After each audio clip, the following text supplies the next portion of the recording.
ദേവീസ് കറി വേൾഡിൻ്റെ മറ്റൊരു വീഡിയോയിലേക്ക് എല്ലാവർക്കും സ്വാഗതം. ഇന്ന് നമ്മളിവിടെ ഉണ്ടാക്കുന്നത് റാഗി കൊണ്ടുള്ള ഒരു പുഡിങ്ങാണ്. ഗ്ലൂട്ടൻ ഫ്രീ ആണ് നമ്മൾ ഉണ്ടാക്കുന്ന ഈ പുഡിങ്. ഇതിൽ നമ്മൾ മിൽക്ക് പ്രോഡക്ട്സ് ഒന്നും തന്നെ ചേർക്കുന്നില്ല. അപ്പോൾ നമുക്ക് വീഡിയോയിലോട്ട് പോകാം.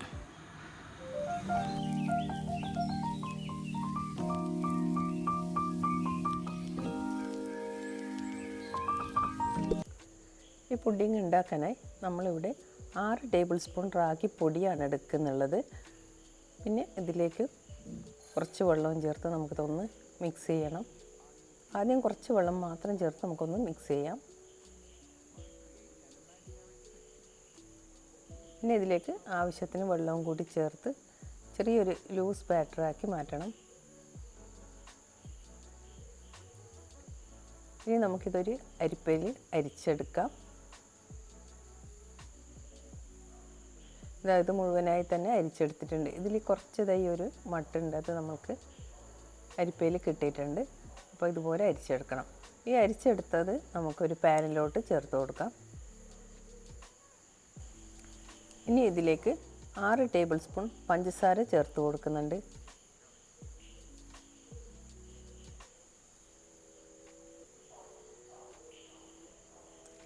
ഇനി 1/4 ടീസ്പൂൺ ഉപ്പ് കൂടി ചേർത്ത് നമുക്കിത് അടുപ്പിൽ വെച്ച് നന്നായി ഇളക്കി കുറുക്കിയെടുക്കണം. ഇത് പെട്ടെന്ന് തന്നെ കുറുകി കിട്ടും. ഇതിലേക്ക് 1 ടേബിൾ സ്പൂൺ വെളിച്ചെണ്ണ ചേർത്ത് കൊടുക്കുന്നുണ്ട്. ഇത് ഗ്ലൂട്ടൻ ഫ്രീ ആയതുകൊണ്ട് തന്നെ നമുക്ക് നെയ്യ് ചേർത്ത് കൊടുക്കാൻ പറ്റില്ല. അതുകൊണ്ടാണ് വെളിച്ചെണ്ണ ചേർത്ത് കൊടുക്കുന്നത്. ഇത് നന്നായി കുറുകിയിട്ടുണ്ട്. ഇനി നമ്മൾക്ക് ഒരു പാത്രത്തിലോട്ട് ഇത് മാറ്റാം. ഞാൻ ഈ പാത്രത്തിൽ കുറച്ച് വെളിച്ചെണ്ണ തടവി കൊടുത്തിട്ടുണ്ട്. ഇനി നമ്മൾക്കിതൊന്ന് തണുക്കാനായി വെക്കാം. ഞാൻ ഫ്രിഡ്ജിൽ 20 മിനിറ്റ് സമയം തണുക്കാനായി മാറ്റി വയ്ക്കുന്നുണ്ട്. ഇത് റൂം ടെമ്പറേച്ചറിൽ വെച്ചാലും പെട്ടെന്ന് തന്നെ സെറ്റായി കിട്ടും. ഈ സമയത്ത് നമുക്ക് അടുത്ത ലെയർ ഉണ്ടാക്കാം. അതിനുവേണ്ടി 3 കപ്പ് തേങ്ങാപ്പാലാണ് ഞാനിവിടെ എടുത്തിട്ടുള്ളത്. അതിൽ 2.5 കപ്പ് ഒരു പാനിൽ ഒഴിച്ചു കൊടുത്തിട്ടുണ്ട്. 1/2 കപ്പ് ഒരു ബൗളിലേക്ക് മാറ്റിയിട്ടുണ്ട്. അതിലേക്ക് 3 ടേബിൾ സ്പൂൺ വാനില കസ്റ്റാർഡ് പൗഡറും 3 ടേബിൾ സ്പൂൺ കോൺഫ്ലവറും കൂടി നന്നായി മിക്സ് ചെയ്തെടുക്കാം. ഒരു കട്ടയൊന്നും ഇല്ലാതെ വേണം നമ്മളിത് ഇതുപോലെ മിക്സ് ചെയ്തെടുക്കാൻ. ഇനി നമ്മൾക്ക് തിളച്ചുകൊണ്ടിരിക്കുന്ന തേങ്ങാപ്പാലിലേക്ക് ഇത് ഒഴിച്ചു കൊടുക്കാം. തേങ്ങാപ്പാൽ നമ്മൾ ഓൾറെഡി അടുപ്പിൽ വെച്ച് തിളക്കാൻ തുടങ്ങിയിട്ടുണ്ട്. അതിലേക്ക് ഇത് ഒഴിച്ചു കൊടുത്തിട്ടുണ്ട്. ഇനി ഇത് ഒന്ന് ഇളക്കി കൊടുക്കണം. കൈവിടാതെ തന്നെ ഇളക്കണം. അതിലേക്ക് 3 ടേബിൾ സ്പൂൺ പഞ്ചസാര കൂടി ചേർത്ത് കൊടുത്തിട്ടുണ്ട്. ഇത് പെട്ടെന്ന് തന്നെ കുറുകി വരും. അപ്പോൾ അടിക്ക് പിടിക്കാതിരിക്കാനാണ് നമ്മൾ ഇളക്കി കൊടുക്കാൻ പറയുന്നത്. ഇതിലേക്ക് 2-3 ഡ്രോപ്പ് വാനില എസൻസ് ചേർത്ത് കൊടുക്കുന്നുണ്ട്. ഇപ്പോൾ ഇതാ നന്നായി കുറുകി വന്നിട്ടുണ്ട്. പെട്ടെന്ന് തന്നെ ഇത് കുറുകി വരും.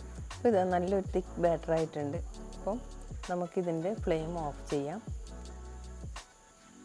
നമ്മളിവിടെ 3 ലെയർ പുഡിങ്ങാണ് ഉണ്ടാക്കുന്നത്. അപ്പോൾ ഇതാ നമ്മൾ ഫ്രിഡ്ജിൽ വെച്ചിട്ടുള്ള ആദ്യത്തെ ലെയർ നന്നായി കട്ടിയായിട്ടൊക്കെ വന്നിട്ടുണ്ട്, തണുത്തിട്ടുണ്ട്. അപ്പോൾ നമുക്ക് ഇതിൻ്റെ മേലേക്ക് ഈ 2ാമത്തെ ലെയർ കൂടി ഒഴിച്ചു കൊടുക്കാം. ഇത് നമുക്ക് ഫ്രിഡ്ജിൽ ഇതേപോലെ ഒന്ന് സെറ്റ് ചെയ്യാനായിട്ട് മാറ്റി വെക്കാം. എന്നിട്ട് നമുക്ക് 3ാമത്തെ ലെയർ ഉണ്ടാക്കാം.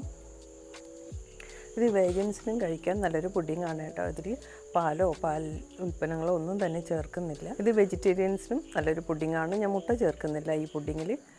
അപ്പോൾ നമ്മളിത് ഇവിടെ ഫ്രിഡ്ജിലേക്ക് തണുക്കാനായി മാറ്റി വെച്ച് നമുക്ക് 3ാമത്തെ ലെയർ ഉണ്ടാക്കാം.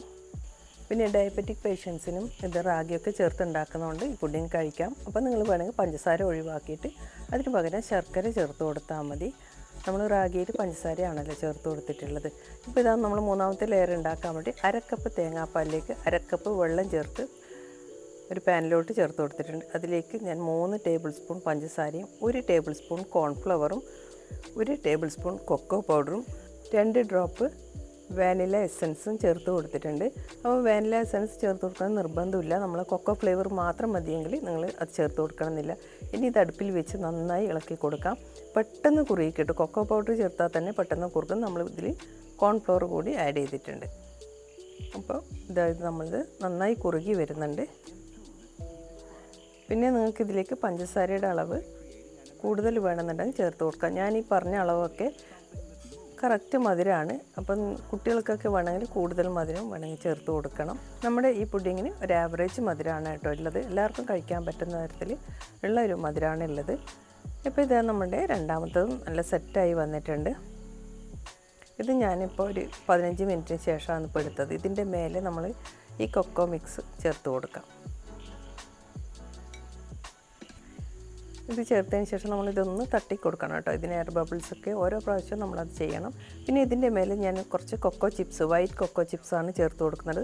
ഇതൊരു പാക്കറ്റ് വാങ്ങിച്ചതാണ് കേട്ടോ. ഇതിന് 125 റുപ്പീസാണ് ഈ കൊക്കോ ചിപ്സിന്. ഇത് വൈറ്റ് കൊക്കോ ചിപ്സാണ്. ഞാൻ മേലെ കൊക്കോ മിക്സ് ആയതുകൊണ്ടാണ് ഞാൻ വൈറ്റ് കൊക്കോ ചിപ്സ് ഇതിന് ചേർത്ത് കൊടുക്കുന്നത്. ഇപ്പോൾ ഇത് വീണ്ടും നമുക്കിത് തണുക്കാനായി ഫ്രിഡ്ജിലേക്ക് വെച്ചിട്ടുണ്ട്. ഇനി നമ്മൾ സെർവ് ചെയ്യുന്ന സമയത്ത് എടുത്ത് സെർവ് ചെയ്താൽ മതി. ഇപ്പോൾ നമ്മളത് നന്നായി വന്നിട്ടുണ്ട് കേട്ടോ. അപ്പോൾ ഒരു 15 മിനിറ്റ് കഴിഞ്ഞ് അത് ഫ്രിഡ്ജിൽ വെച്ചിട്ട് ഫ്രീസറിൽ വെക്കേണ്ട ആവശ്യമില്ല. അപ്പോൾ നിങ്ങൾക്ക് എൻ്റെ വീഡിയോ ഇഷ്ടമായെന്ന് കരുതുന്നു. വീഡിയോ ഇഷ്ടമായിട്ടുണ്ടെങ്കിൽ ലൈക്ക് ചെയ്യാൻ മറക്കല്ലേ. Thank you for watching.